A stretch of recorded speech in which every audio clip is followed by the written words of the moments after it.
We hold these truths to be self-evident, that all men are created equal, that they are endowed by their Creator with certain unalienable rights, that among these are life, liberty, and the pursuit of happiness.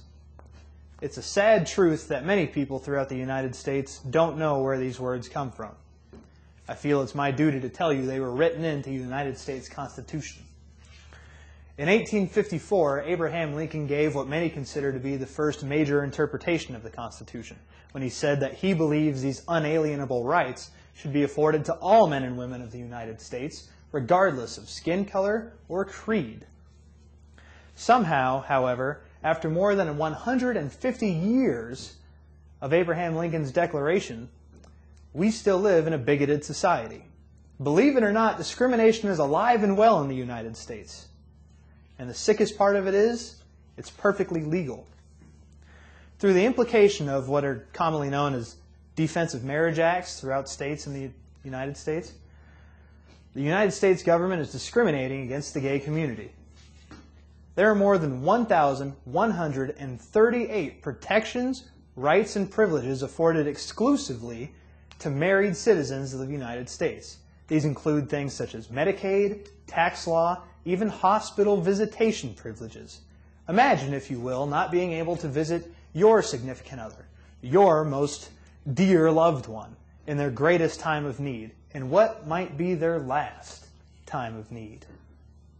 Denying homosexuals the right to marry denies them of these additional rights, and thereby discriminates against their community. Many people will argue, however, that through things such as known as civil unions, gays have the right to marry. Only we're not going to call it marriage because that would insult what is commonly known as the sanctity of marriage. However, it's very easy to argue that these civil unions are not equal to marriage, even in nomenclature. Civil unions do not grant the same rights that a marriage does. The Medicaid, adoption, even the hospital visitation rights are not recognized. Furthermore, a civil union granted in one state may not be allowed in another. A same-sex couple that goes to California and receives a civil union, then moves to Texas, will not be considered legally partners upon their arrival to the second state. Much of the argument against gay rights comes from a strongly religious perspective. To note, more than 45% of all donations given to groups in support of California's Defensive Marriage Act, which came onto the ballot this past election, also known as California Proposition 8, came from Latter-day Saints organizations in Utah, a state not even participating in the California election. However, to refer back to the Constitution, Congress shall make no law respecting an establishment of religion or prohibiting the free exercise thereof. Now, of course, this means that every religious organization throughout the country, much like every citizen throughout the country, is entitled to its opinion.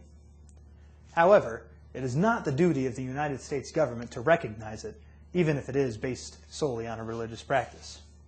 Also, to take from the Constitution's 14th Amendment, more commonly known as the Equality of Protection Clause, no state shall deny to any person within its jurisdiction equal protection from the laws. The homosexual community is not receiving equal protection that the Constitution promises. Others would disagree with same-sex marriage based on the argument that it violates this typical prototype of marriage: one woman and one man, a mother and a father, a husband and a wife, saying that it would violate what is commonly known as the sanctity of marriage. However, with a higher divorce rate throughout the United States than ever before, I feel the sanctity of marriage argument is no longer valid. What was once a highly religious and spiritual practice has now become much more commonplace, thereby cheapening its worth among the public, which I feel is very well represented in the more than 52% divorce rate that flows through the country. Stanley Kurtz, a member of the Hoover Institution, which throughout the United States is a widely respected public brain trust, is among those who argue that gay rights violates the sanctity of marriage. However, according to research done over a 15-year period throughout Scandinavia by a man named Darren Speidel, legalizing same-sex marriage actually increased the success of opposite-sex marriage. Opposite-sex marriage rates grew when same-sex marriage was legalized throughout Scandinavia. And over that 15-year period, opposite-sex divorce rates dropped. I feel that a similar response would be very welcome in the United States. Marriage is an inherent right to every citizen of the United States. For every resident who has ever lived inside of our borders, for everyone who's ever worked in the country we've all come to know as America.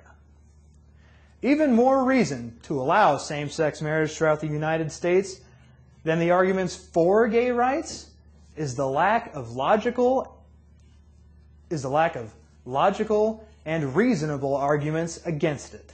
Thank you.